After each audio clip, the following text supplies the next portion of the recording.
अंदर की ओर मुड़ना। यूरोप में दूर दराज प्रतिष्ठान के साथ सार्वजनिक असंतोष का दोहन कर रहा है।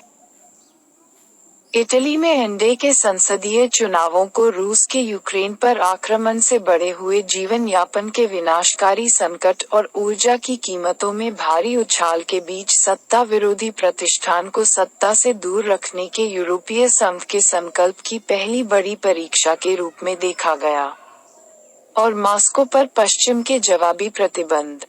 हालांकि परिणाम, जिसमें जियोर्जिया मेलोनी के इटली के ब्रदर्स सबसे बड़े वोट प्राप्त करने वाले के रूप में उभर रहे थे, ने महाद्वीप में उस प्रवृत्ति को रेखांकित किया जहां दूर दराज पार्टियां बढ़ रही हैं, एस्टेब्लिशमेंट के साथ सार्वजनिक असंतोष बढ़ रहा है। अप्रैल में फ्रांसीसी राष्ट्रपति चुनाव में मरीन ले पेन ने लगभग 41.5% वोट हासिल किया, जो देश में युद्ध के बाद का सबसे अच्छा प्रदर्शन था।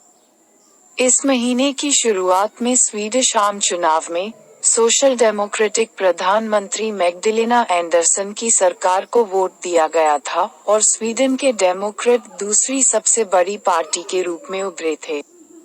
और इटली में नव फासीवादी मूल वाली एक पार्टी अगली सरकार बनाने जा रही है, जो 1945 में फासीवादी तानाशाह बेनिटो मुसोलिनी के पतन के बाद से देश का सबसे सही प्रशासन होगा। इटली ने संसद के दोनों सदनों में लगभग 26% वोट हासिल किए। सुश्री मेलोनी के गठबंधन, जिसमें माटेओ साल्विनी की लीग और सिल्वियो बर्लुस्कोनी की फोर्जा इटालिया शामिल हैं, को लगभग 44% वोट मिले हैं। इटली के ब्रदर्स अपने अप्रवासी विरोधी, कठोर राष्ट्रवादी, संरक्षणवादी, यूरोसेप्टिक विचारों के लिए जाने जाते हैं। सुश्री मेलोनी, जिन्होंने 2014 में सत्ता संभाली थी, ने अपनी नव फासीवादी जड़ों को शांत किया और सामाजिक रूढ़िवाद और आर्थिक कल्याणवाद के कॉकटेल पॉपुलिज्म के अधिक स्वीकार्य संस्करण को अपनाया। मारियो ड्रैगी की निवर्तमान तकनीकी सरकार में शामिल नहीं होने के उनके फैसले ने भी उन्हें पार्टी की संभावनाओं को बदलने में मदद की। जबकि अधिकांश प्रमुख दलों ने, वाम से दक्षिण तक, स्थिरता के नाम पर श्री ड्रैगी के समर्थक व्यवसाय, ब्रसेल्स समर्थक सरकार का समर्थन किया, इटली के ब्रदर्स एकमात्र विपक्षी दल बने रहे। और जब जीवन की लागत का संकट और आंतरिक विभाजनों ने द्राघी प्रशासन को प्रभावित किया और देश एक और चुनाव में फिसल गया, तो वह सबसे अधिक लाभ प्राप्त करने के लिए खड़ी हुई। इटली की आर्थिक समस्याओं, उसके गठबंधन के भीतर विभाजन और यूक्रेन सहित विदेश नीति की चुनौतियों को देखते हुए आगे की राह आसान नहीं होने वाली है। लेकिन ब्रदर्स के उदय से यूरोपीय राजधानियों में खतरे की घंटी बजनी चाहिए। अधिक यूरोपीय देशों के प्रयास मंदी में गिर सकते हैं। सर्दियों के दौरान ऊर्जा संकट और भी बदतर होने की उम्मीद है और यूक्रेन युद्ध का कोई अंत नहीं है। अगर यूरोप की एस्टेब्लिशमेंट पार्टियां और सरकारें आर्थिक संकटों और बढ़ते असंतोष को रोकने में विफल रहती हैं, तो धुर दक्षिणपंथी राजनीतिक गति का फायदा उठाना जारी रखें। मानसून दुख। देरी से वापसी और बारिश के विषम वितरण ने खरीफ की फसल को प्रभावित किया है। खाद्य मुद्रास्फीति के हिट होने की संभावना। एल नीनो मध्य और पूर्वी भूमध्यरेखीय प्रशांत महासागर के पानी की एक असामान्य शीतलन ने पिछले साल भारत की खरीफ फसल के साथ तबाही मचाई, जिससे कटाई के समय से पहले या उसके दौरान टोररेंटल बारिश हुई।